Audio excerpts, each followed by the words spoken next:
Welcome, gentlemen. All right, so this is so exciting. I was begging Ken to join us all weekend long, and I'm happy he decided to. Yep. Hello, everybody. Thank you for coming to Days of the Day. Well, you guys should have brought.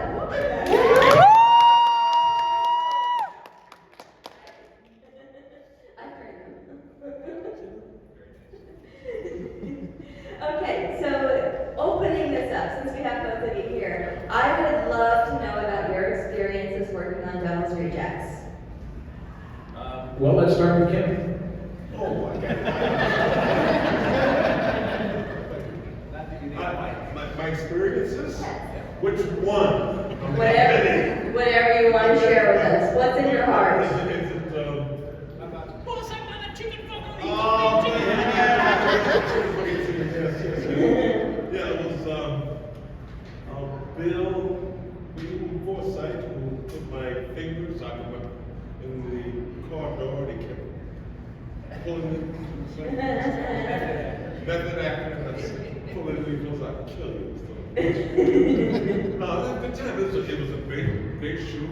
I think all of us could agree that if we stopped for a couple of weeks, took a couple of weeks off, we'd love to come back, and that's actors and crew, we'd love to come back and start what we're going to shoot again. Is that your experience? Shoot it again. Well, start again. You know, just The camaraderie, yeah. camaraderie, keep working. Yeah, keep working is good. Yeah. We did it in 30 days. Yeah, we did. That's why, I don't know if y'all have seen thank you. I don't know if y'all have seen the DVD extra 30 Days in Hell. It's kind of like a documentary of making the movie. But I don't know if I would want to do it over. Well, yeah. Gator was great. Catering is great. Catering is Great. great. That is so important. You know, and you remember Sid got sick smoking that catnip or something? Yeah. Catnip, he got sick with the oxygen. Yeah, bring some oxygen. Yeah, right. I mean, Tutti Frutti. Yeah, to be fucking fruity. It's going that in there. I got injured though. I got injured. Oh, yes. Because I got injured. There's a scene where we're at your place. Yes, of course.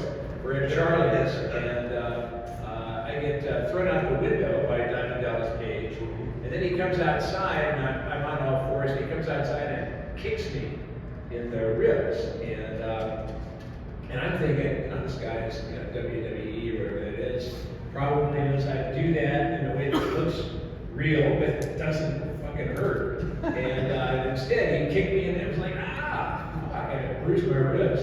And then Kane Hodder was our stunt double. And I said, fuck, man. And he comes over and says, oh, sorry, man. And he comes over and he gives me a pad to stick in my ribs there. And might as well have given me like a tube of humor or like a piece of plywood. Because now I got this plywood against my bruised rib. And now we're doing a second take, and now Diamond Dallas Page thinks, oh, well, he's got a pad, so I'll really kick him. And it hurt. I remember that. I was standing there watching all this. And you were laughing. You were laughing. It was like, It's not an asshole.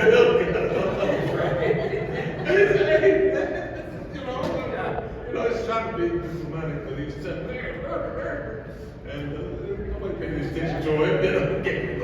And the pad wasn't a great pad. No, it was like he had several pad. others he tried to match with several, and he gave you one pad, and then there you were again, and he was pissed the entire night. He had that face. So he looked like Otis. He looked exactly like Otis. He really was in character. That was kind of method acting. I don't really like it. Yes. Feel some pain. Yeah, because pull that back a little bit. Well, I guess that's what I was thinking. It's strange that he didn't, as a wrestler, he didn't do that. Well, he was an actor, not a wrestler. Yeah, but he was still kind of the wrestling training. Unless he hurt people, like some of the wrestlers really hurt each other. You know, you see here about breaking ribs and breaking noses, and, all that kind of stuff. Yes. Yep. But I guess you won't.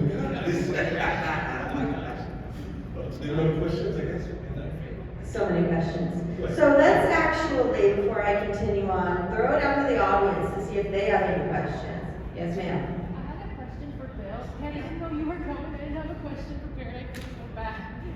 It's okay, I'm not even Bill. Maybe it also, some questions can apply to both. Yeah. So And yes, I am wearing my Otis socks, by the way. Hell yeah! No, that's oh yes it is? Yeah, yeah. Well, not double house Okay.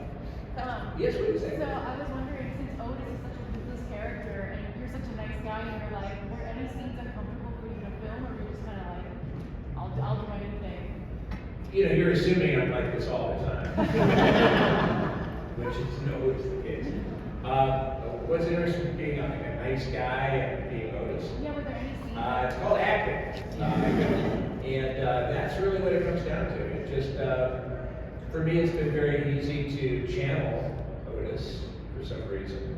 I think that's really what it comes down to. It just comes down to being a character, reading the script a bunch of times, understanding what Otis is, and you know, it's just, I guess that's, I don't know, what is that? Is that luck? Is that talent? Is that intrinsic evilness? Like, am I tapping the inner Otis that we all have? Maybe, I don't know. Yeah, because you know, it's so funny. I like to say I'm not a method actor, so I wasn't in Otis the whole time. Like when they said cut, I would pop up like a piece of toast from the toaster, and I would tell jokes. I would crack. I would just say something funny or something. And Rob actually had to chide me a bit because there were some people that were like staying in their character, doing that method actor thing, and they were a little put off by my hey did you hear about the guy who evaporated? He will be missed. Stuff like that, little jokes like that, and nobody really liked that. But I got to say, during the time I was Otis, I tried not to bring it home. I have 2 daughters, but their rooms were incredibly clean during that time. I got to say, a little like maybe I brought over the place. Yeah, well, young girls, but they actually turned out okay. So, but they are horror movie fans, so I'm very proud of them. There's nothing wrong with that. Yeah. Anyone else? Yes, ma'am. What is each of your favorite memories, filming or otherwise, with the late Sid? Sorry? Sid memory. Sid memory? Fondest Sid memory.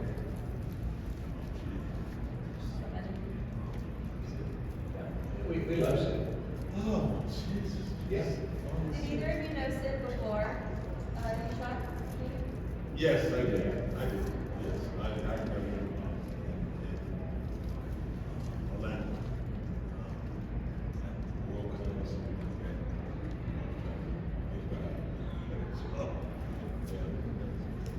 Sid. Yeah, we love Sid. Wait. This is funny. This is So much funny. to say about We Sid. were doing it. He's from Fresno, and we went up to Fresno to this convention, and the promoter, no longer, astounded with the money, and so we were all getting kicked out of our rooms and that kind of thing. And we had our rooms, but other people were getting kicked out of their rooms, and so Sid came in, yes, see these eyeballs. We don't want them on you anymore. You had my booking money here today. And so it was classic Sydney, because it was, we went to his, took me down to a restaurant. And he says, we want this sandwich because it's a medium. Sid said, I want this sandwich. It's a great sandwich. It's what we Armenians eat all the time. It's the greatest thing. I said, okay, man, it sounds wonderful, man. We're gonna go over and have this meal, and I don't know that much about Armenian food. It sounds familiar. I've had different foods from around the world, so this could be, I don't know. Let's try it. This is just meat. Hamburger. Meat. In a bun. it was falling apart. I bit into it. I said, I think this is wrong meat. And it rained. I said, no. So I remember sitting for the comedy. I mean, he was funny. He was a funny guy when he wanted to be. And he loved to laugh. And he was, And party. and party. And he was a gentleman. Yeah. He was a gentleman. And I remember we were together, we were in Paris, and we were there to do we were in Germany for a signing, and then we came to Paris. We're at a toy store in Paris, and we were hanging out for a couple of days, and the people, when we were did an appearance at a toy store, and the people, they had some translators, so for the French and English. And so they said, would you like to do something in Paris? And so we're going to be there for a couple of days. And we both wanted to go to the cemetery called Père Lachaise.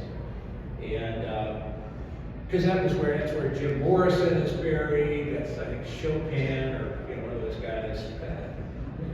Sorry, Chopin. One of the famous composer. So it's a famous old Paris cemetery. And so we show up, and they're the husband and wife who were the translators at the toy store, and they have this other guy with them, who apparently had worked at the cemetery before. He was, he knew the place inside and out. He was going to show us all these different things. So the five of us walk around, we see Jim Morrison's grave and all this other stuff. And when we were, and then we thanked everybody, took a bunch of pictures, with this goth guy and the couple. And when we got back to the States, Sid's wife, Susie, was looking at the pictures and recognized this goth guy who had been part of the cemetery tour. And it turns out his name was Nico Cloud. And Nico had recently apparently just gotten out of jail. And he had been incarcerated for what is it called when you, necrophilia? He apparently had worked there and also, had eaten a few of the bodies he was preparing for burial or something. And taken up a few parts home and put it in the freezer. And so they don't like that in Paris. And so they put him in jail. But just for a little while. And now we're now Facebook friends. So that was one of part of the adventures of me and Sid. I saw you guys when you arrived in London. Right. And I've never seen two guys look this aggregate. That was from Ula. Yes, Ula. Tiger South. All right, any others? Right there. There seems to be a pretty big difference in my mind between Otis in Devils and Otis in House of 1,000 Corpses. Which one do you prefer? Because the corpse is kind of hard to Yes, beat. no, I get it. I never really figured out Otis in the House of 1,000 Corpses, really until about 6 weeks after we had finished shooting. And that was pretty close. I gotta give myself credit. But it wasn't until we did, at about 6 weeks, maybe 2 months after we finished shooting House of 1,000 Corpses, Rob wanted to add a few more scenes because we were running a little short. And so we went over to Wayne Toth, the makeup man's studio, and in black and white we shot the Run Rabbit Run scene. And that's where Otis is there going, hunting humans ain't nothing but nothing. They all run like scared little rabbits. Run, rabbit, run, rabbit, run, rabbit. It's crazy. And that was where it was like, oh, that's Otis. Okay. So that was very cool. So it shows you sometimes an actor will act the thing, and then afterwards kind of go, oh shit, that's right. But anyway, I was over at Rob's house probably 2005, and it was Super Bowl Sunday, and I'm at Rob's house in Los Angeles, watching the Super Bowl, and he says, we're about to we're going to do another one. And I went, oh, that's great. He said, yeah, and but this time I want you to grow a beard. And I said, what? I'd never grown a beard before. And I said, what? I said, grow a beard. I said, how do you grow a beard? He goes, stop shaving. Yeah, he's probably never grown one. He has a beard. Everyone else has a beard. So I stopped shaving, and this incredible beard came out of my face. But what he did was, I still have the paper plate on because he wanted a new look for Otis, and so I said, you gotta give me an illustration of it. So he drew a picture of what looked like one of the Allman Brothers. And I thought it was, that's when I thought Rob was a great filmmaker for House of a Thousand Corpses, but come Devil's Rejects, that's when I thought the guy was a genius. Because most horror sequels, if you haven't already noticed, are kind of like rehashes of the original. You just want to make the money, it's a smash hit, so if you can get half the money, isn't that great, because the fans will eat it up. And, there's kind of a cynical, sometimes, attitude about sequels. But with Rob, it's like, it was such a complete and profound change. Otis is no longer an albino, now I look like, an Allman Brother, I got a beard, I'm shirtless, and sandy haired, and in Devil's Rejects, Captain Spaulding starts out in makeup, but for the most movie, he is not in makeup. Sherry only does her once, so we're all completely different. And I thought that was amazing. I thought it was, you go from House of a Thousand Corpses, kind of an old dark house, classic horror movie, to now we're like violent crime road picture. It's almost like a different genre altogether. And I just thought that was fucking cool. So, anyway. Yeah. That was a different movie. Different movie. So, and which one did I like? I like all three. I love Three from Hell. I love Devil's Rejects. I love House of a Thousand Corpses. All for different reasons. It's kind of like, when a parent is asked, which is your favorite child? And all your kids are standing right there. Waiting for the answer. I love them all. But, I definitely. Do we have any more? Yes, ma'am. Do you guys each have a favorite scene from Devil's Rejects to film, or favorite scene in general? That's some terrible season of work. You're talking to Big Joe Grizzly, by the way, so be careful. I don't know if I have a favorite scene.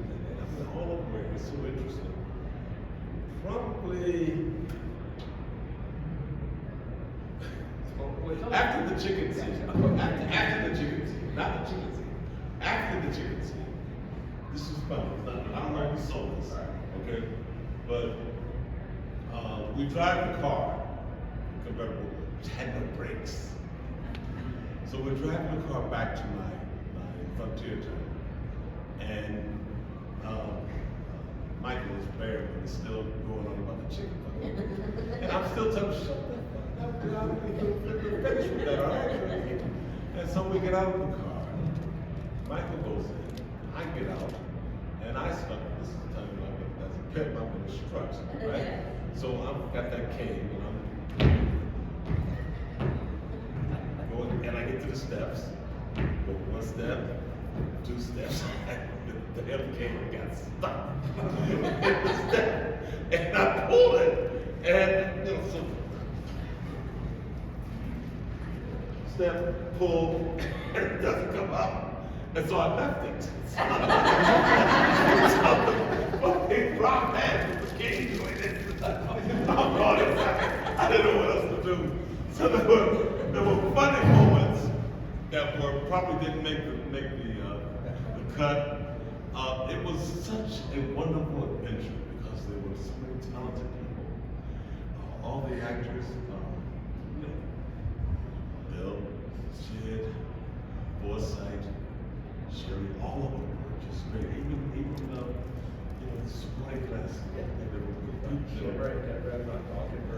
Mockingbird, A.G. Daly, Priscilla Barnes, on down the line, everybody was really good, great story. And if you mix that with anything that might happen in between shots or during the shot doesn't quite work. But there was always here we were. This is great. We were having that party scene, right? Where we're all dancing in Double Duplex. And so we're dancing, you know, me, Sid, a couple of others, Sherry, you know, E.G. Daly, Judah people. I mean, we're really dancing, smoking, acting crazy, and the scene's going really well. All of a sudden, we look up, and Rob and the crew are dancing with us. What the fuck's behind camera? What are we doing in here? And I looked and said, should we keep dancing? And so it turned into a party, and I don't think we stopped for a while. You know? So it was, you know, there were things like that happen that made the job of acting in a film, of working with the character, of being in the scene, working the scene with other actors. In between that, there was comical, wonderful, creative things that were happening that just made you die laughing, or at least it broke the, you know, if there was any tension, if there was anything on it. That's why I thought it was just a perfect place to come back and work. I love working with the projects. It was just that the atmosphere, the tone that Rob set, it was, I don't think Rob, he had a free hand with this one as opposed to the others, where he had a studio that was on his back, or, you know, watching over his shoulder constantly and giving him help. He had, you know, Devil's Rejects, he had a free hand to do what he wanted, and I think that he might want to decide what we were doing, you know, what we were doing. You know, it just began to grow and grow, and we kind of, it attached itself to us, and we started to have a great time with it. You know, in between our shots, I think it even made working the scenes even better. I'm sure that Forsythe and Leslie Eastman had a ball and could not have put in those performances, without a certain atmosphere in terms of that, or a certain tone that was set by the director and by the, these working on that set. You know, it's part of the process. You know, you have some films, and it's very difficult, and you have to work around people, work around issues or drama. You didn't have this. You didn't have anything like it. It was like, let's go, let's do it again, let's do this, let's do that. We're having a great time. Let's look at that, laugh at that. Let's go. It was constantly, you know, it was constantly a joy to work on. It was absolutely joy for me. I don't know. For me. No, it's one of those movies, and it's a very rare movie. We've looked on lots and lots of movies over the years, and the movie is a very fragile creature. You can look at the script and go, man, this script is fantastic, and then you show up and you're actually acting with somebody, and things aren't really as, you know, the scenario isn't as nice, or the actors aren't quite working, or, you know, and even if you get past that part, where everything goes great, and you get some great shots, and everybody's getting along, then you get into post-production, and you can screw something up 1,000 different ways in post-production. Because you can edit and use, there might be 3 different takes of a scene, and you remember fondly one take and they use the other take. Or maybe the music doesn't work, or the editing, or maybe they cut out certain scenes because they're retelling the story in the editing booth. And so many things can go wrong. And it's the rare movie where all of the elements come together. And I would say Devil's Rejects is one of those rare movies where it all works. The music was fantastic, the editing was great, the story was great, the acting was great, costumes, everything was just awesome. And sometimes you wistfully chase that. You kind of, for me, hope springs eternal. So every new job I'm doing, I've got that optimism, which sometimes we all do. Yeah, we all do. Oh, this is gonna be great. Gee, I read the script and gee, this is such a great script, and But this is gonna be it. It's gonna be fun to work with. We're gonna really be able to work and as actors, we're gonna create and really get something that we can really be proud of. Yeah. Look around. And then you go to the screening. Say, what is that? What happened? Who edited this? Yeah. Why did they do this? I Why did they use this scene? I remember the scene toward the end of Devil's Rejects. There's me, Sid, and Sherry in the car. We've stopped. We look, and there's the Rugsville Sheriff's Department with all their rifles aimed at us. And it's that moment of like, what do we do? But it wasn't even really what do we do. We're going for it. And in that moment, on the front seat of the car, there's a shotgun and 2 handguns. And we're stopped, and we all know what we're going to do. And I remember the first thing I do is hand Sherry one of the pistols. And then it comes down to, here's Sid in the back seat, and there's me, and we've been competing, kind of at each other the whole movie. And so the question is, who gets the shotgun? Who gets the macho gun instead of the little revolver? And I remember I had that moment, and not in the script, but in that moment I look back and I'm looking at Sid all beat up, and there's still that kind of the competitive thing. And in that moment I just thought, I love this guy. And I remember just making an emotional choice of just, handing him the shotgun. Just because out of love for the guy, not really out of, nothing in the script about it. And I remember as I handed it to him, I remember locking eyes with Sid, and just having that moment of him understanding what that was about, and giving him the shotgun, and then picking up the revolver, and gunning that car, and off we went. And it was one of those moments where not all the time does the audience get to see that. You don't really you miss that. But there are those magic moments for us, and when we're actually in the story. And really, and nobody can screw that up, because those are those magic moments. And that's the magic moment about being an actor, I would say. I mean, those are those moments where you just go, you look back on it and go, man, this is And you hope beautiful. it gets on the screen. They don't screw it up. They capture it, and they're seeing the same thing that you're seeing. As they've got a director, and then the editor, and the suits and studios of the producers. They see the same things, and they're gonna let that take that moment and give it the exposure. So you want to tell them that I'm still alive? Yes, I was going to bring that up. We had, I don't know if y'all have seen it, not that this is a spoiler alert, but toward the end of the movie, William Forsythe, Sheriff Wydell, does hit Charlie, Ken, in the heart with an axe. Shoulder. All right, and it looks like it's going right into his heart, and he presumably dies. But then, after the fact, Ken has argued, this has gone on for 20 years, that he actually just got it in the shoulder, and that he is alive and therefore ready for a sequel.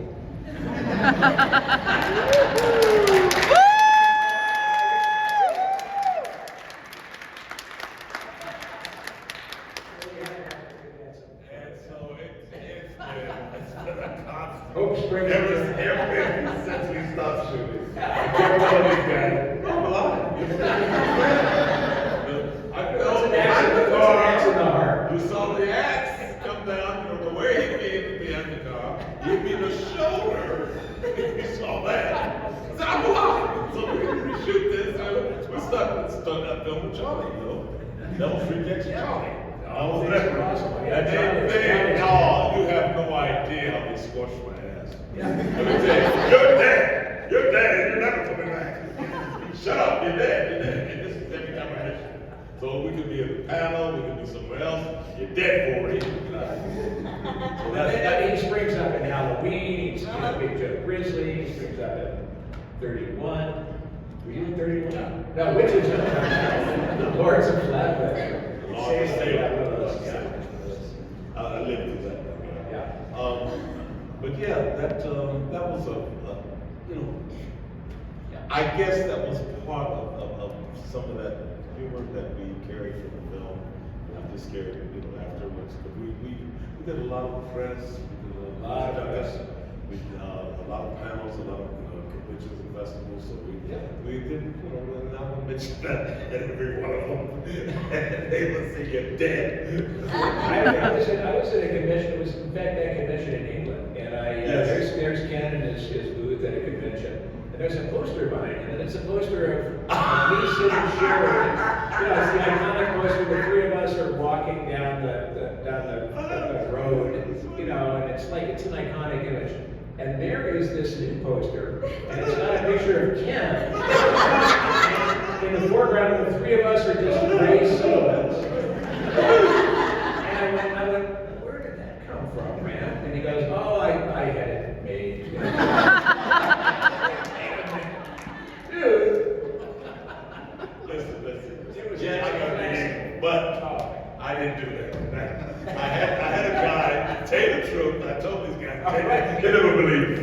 I had a guy that he said, I can do something with that poster. I said, oh, you can put us all of us in there, me too. I said, yeah, I'll do that. I said, okay, let's see it. So when he gave it to me, I was already in England or had gone and shipped it to me something, and it was this poster that had me in it. I said, this is not, I can't do this. And so Yes, I think you had 100 copies. they sent me 100 copies.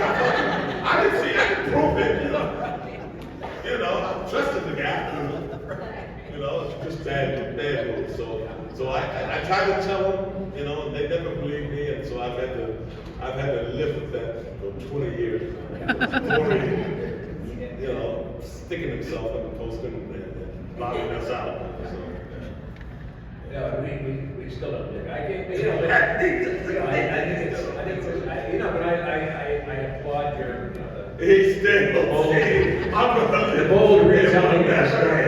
They'll never believe that I didn't put that down. But anyway. And it reminds me, because I think it's certainly here at Days of the Dead, Las Vegas, and other conventions, when I would used to sit next to Sid, and inevitably someone would come up and go, is there going to be a sequel to Devil's Rejects? And I'd go, hey Sid! He'd go, what? And I'd say, is there going to be a sequel to Devil's Rejects? And he'd go, nope! And I'd say, how come? And we would count to 3, and in unison we'd say, because we're fucking dead! And because at the end of the movie, we all got shot by rifles, 100 times. And then 3 from hell. And then 3 from hell. And somehow we managed to survive. Miraculously. Yes. A fuselage. And I keep, people keep saying, how do you explain that? I say, well, the Ruxville Sheriff Department can't shoot straight. But somehow we managed to survive it. And actually, it was a good thing because I had thought that because we're the Devil's Rejects, that we would have died and gone to hell and been so bad that the devil said, get out of here and send us back to Earth. But, That makes a lot of sense. I thought, well, what the heck. But I think the way that Rob did it was basically we miraculously survived. Because I think if we had been sent back to Earth, that we would be supernatural. And that throws the whole thing into a different genre. But the fact that we survived, that's stretching it. But that also makes us human still. So, that made more sense. And, What do you think, Lana? Did you like 3 from hell? I think we need the 4 horsemen and bring you back. So Ooh, 3 yeah. from hell.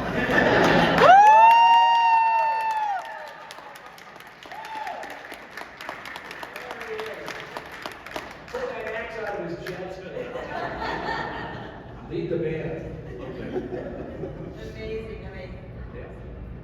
Okay, so we might have time for one more audience question. Do we have one?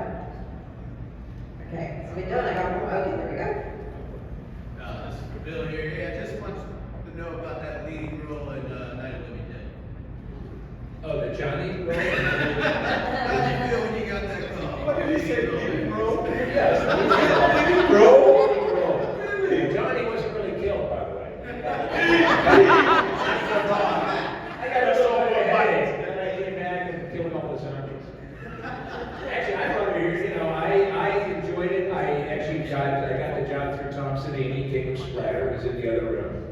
probably listening to us through the wall there. Oh, absolutely. And of course I met Tom. He was the special effects makeup man on Chainsaw 2. Did all the chop top makeup, just an amazing guy.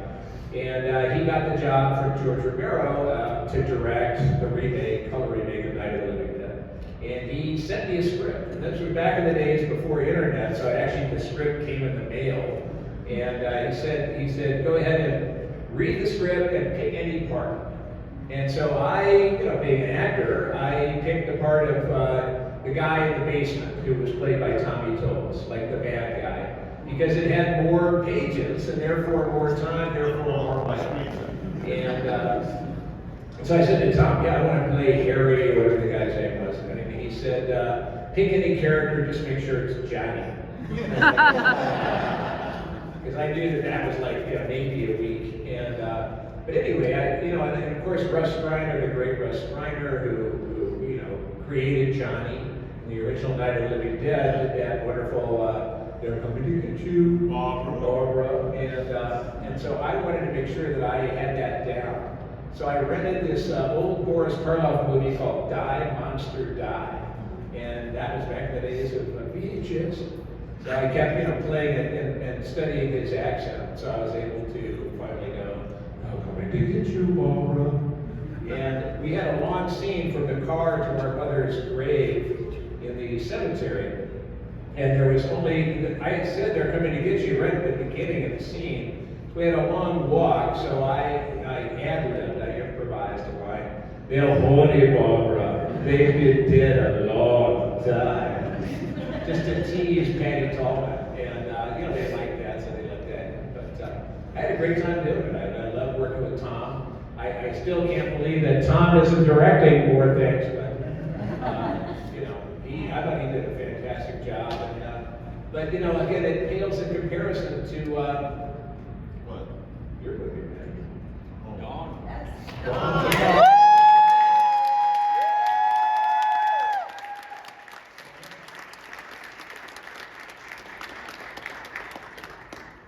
I knew Dwayne Jones. Yeah. We were friends. I knew him before the film and then when he shot the film.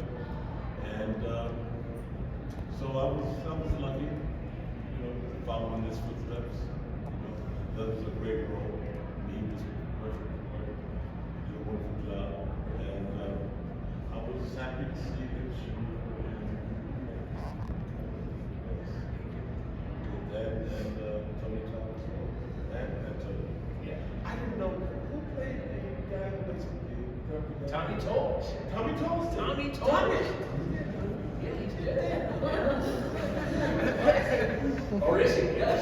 Oh, is Yeah, Sheriff White. Tommy was in, of course, House of a Thousand Corpses, and then he, comes back as kind of a ghost brother of Sheriff White. Sheriff White, yeah. Tommy Tolles. And did you like William Forsythe and Elvis and Double Street Jackson as Elvis?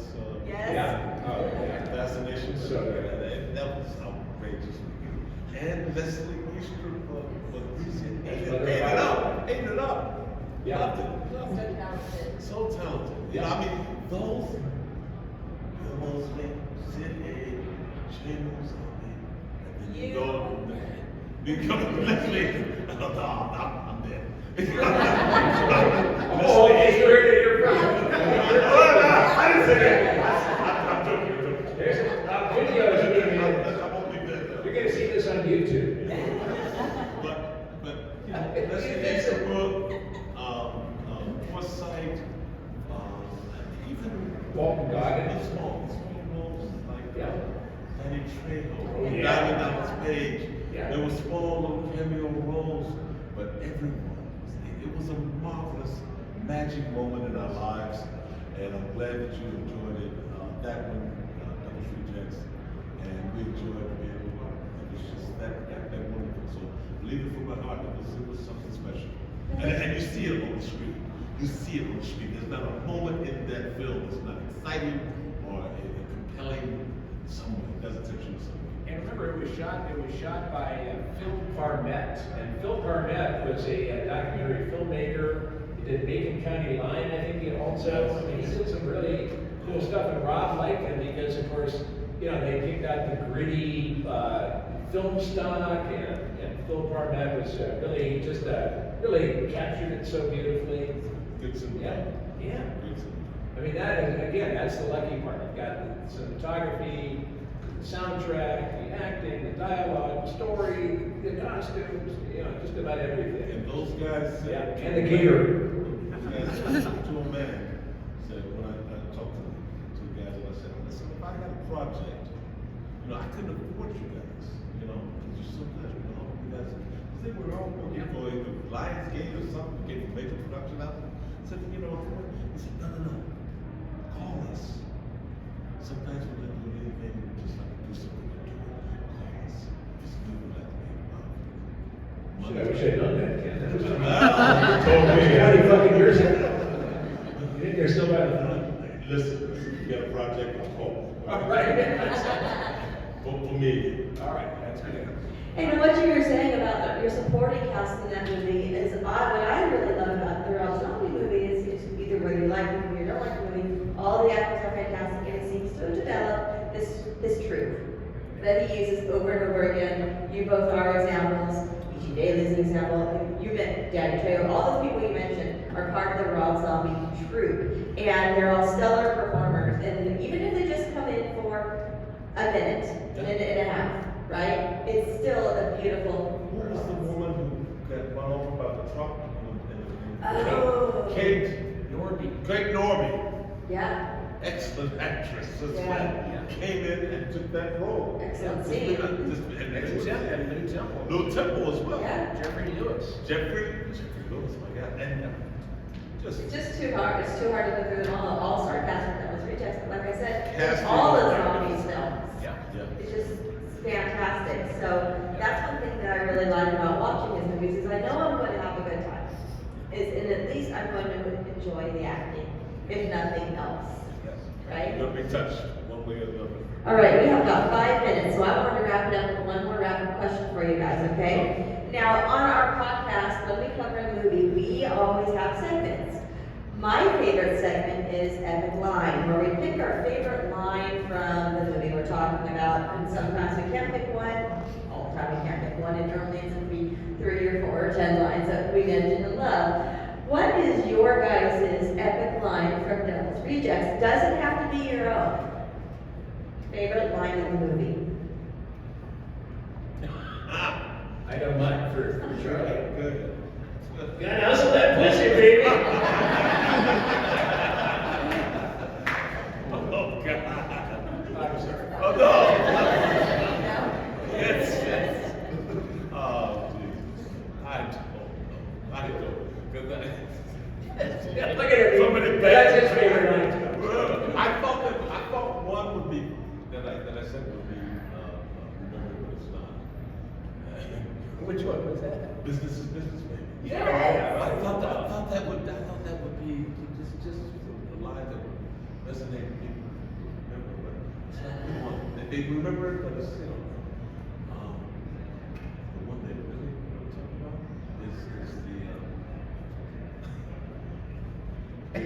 your nose is like as big as a shovel or something. What that? Talking about the cocaine going in, and your nose is like a vacuum cleaner. You know what I'm saying? Yeah, I might come up and ask that question. I would imagine that the line that I remember most is probably, as I said, William Forsythe's, you know, about Elvis. Yeah. You're talking about the king? Then you talking about Full monologue. the whole monologue was just great. It was great. I remember that. So that was Say another derogatory word about Elvis Aaron Elvis Aaron Presley. I have only seen the movie a few times. What would you think? Well, the one I like to sign is, I am the devil, I'm here to do the devil's work. But the one I was asked to sign earlier today, thank you, was, boy, next words out of your mouth better be some brilliant fucking Mark Twain shit, because it's definitely getting chiseled on your tombstone. Woo!